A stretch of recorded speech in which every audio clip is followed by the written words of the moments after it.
Hello everyone, welcome back to my channel. My name is Carlin.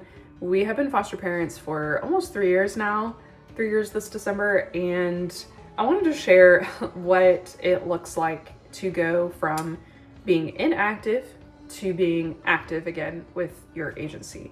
Being inactive means that you have closed your home and you have an inactive status.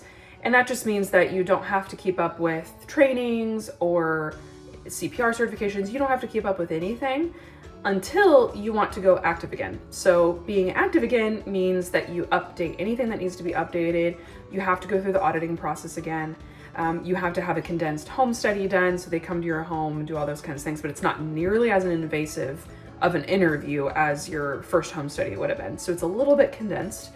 You have to update all your trainings and turn in a lot of paperwork and all that kind of stuff. We went inactive when we adopted our son in October, and I kind of wish that we didn't, to be honest, because I was not prepared for everything that we would have to do to go active again. I kind of wish that what we did was just keep up with trainings and with everything and just go ahead and keep everything updated and not just, oh, we'll go inactive and worry about it later, because it created a really big headache for us. So let's get into it.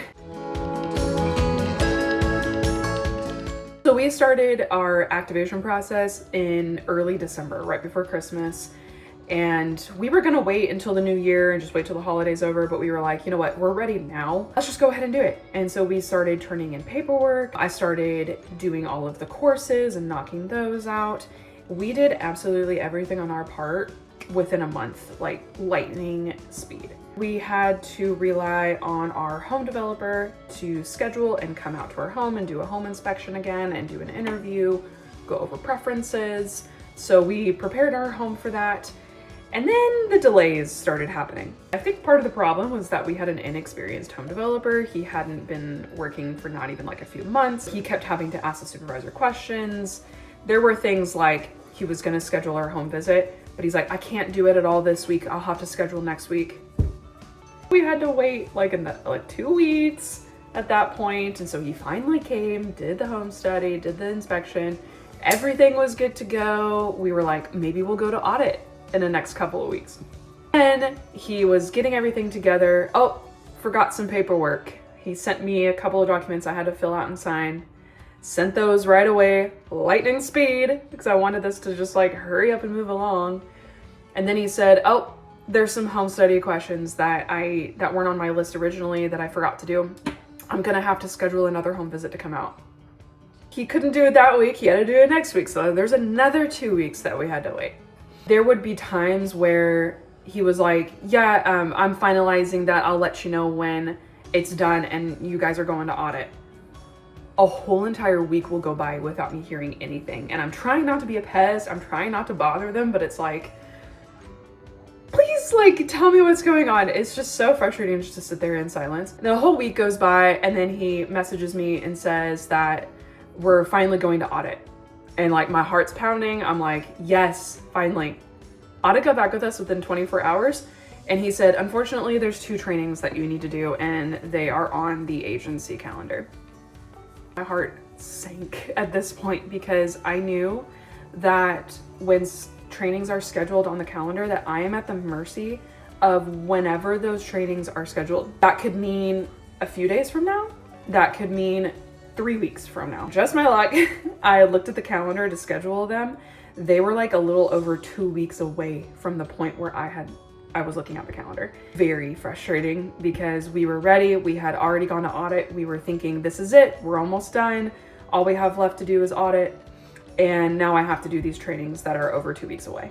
Finally, the Zoom trainings came around. I logged on to them and logged off in about 3 seconds when the class was over. You have to take like a photo of the code and then fill out certification, everything. I like screenshotted everything really fast, logged out of Zoom, typed it all in about as fast as I could and sent it, and then immediately texted my home developer like, we're done. Then it was more delays after that. So then it was, okay, I just need to like pass this around for signatures basically. And that took another 2 weeks.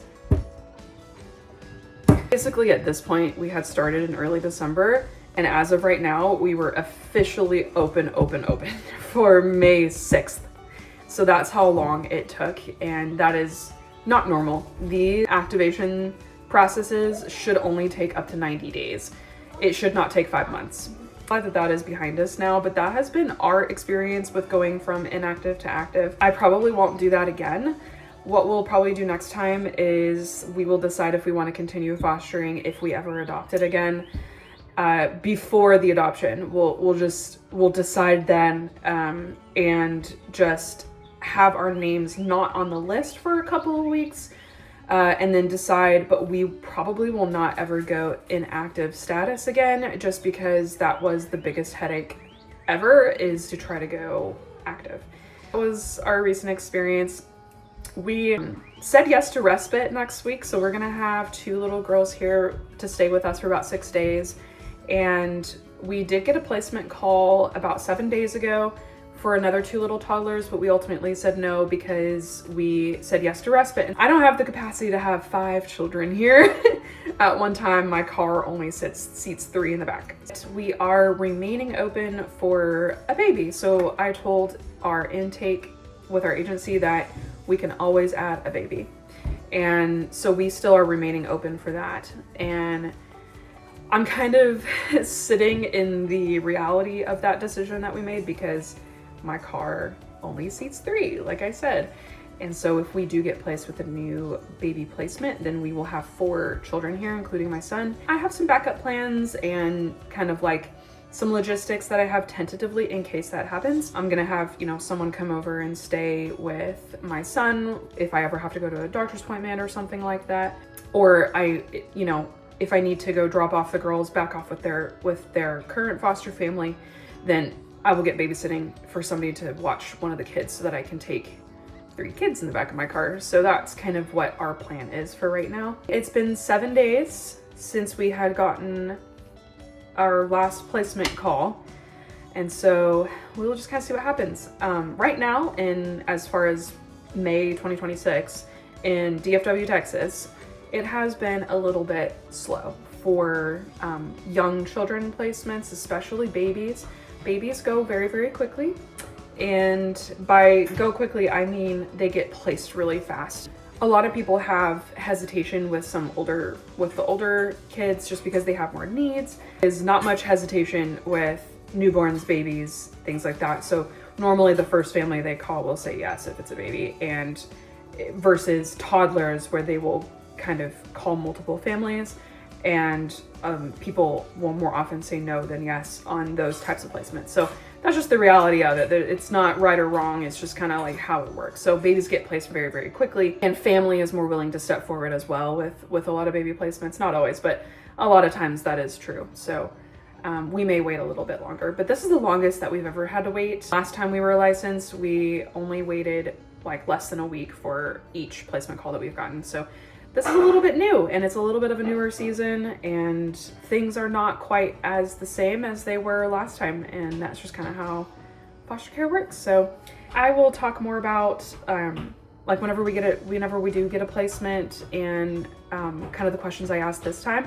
Things have changed a little bit for us, just this season of life. We have a 2-year-old now. When we first got licensed, we were very, very adoption motivated. We wanted to provide permanency for children that needed that. This time around, we're a little bit more relaxed. We're open to more emergency placements. We're open to more short-term, but while also wanting to provide permanency if the need ever came about. Because I know that I've talked in the past about like being very, very adoption motivated. We wanted long-term placements. We wanted to find if that was a need for children in care. This time around, things have changed a little. So anyway, thank you for watching, and stick around for more foster care content. We'll see you soon. Bye.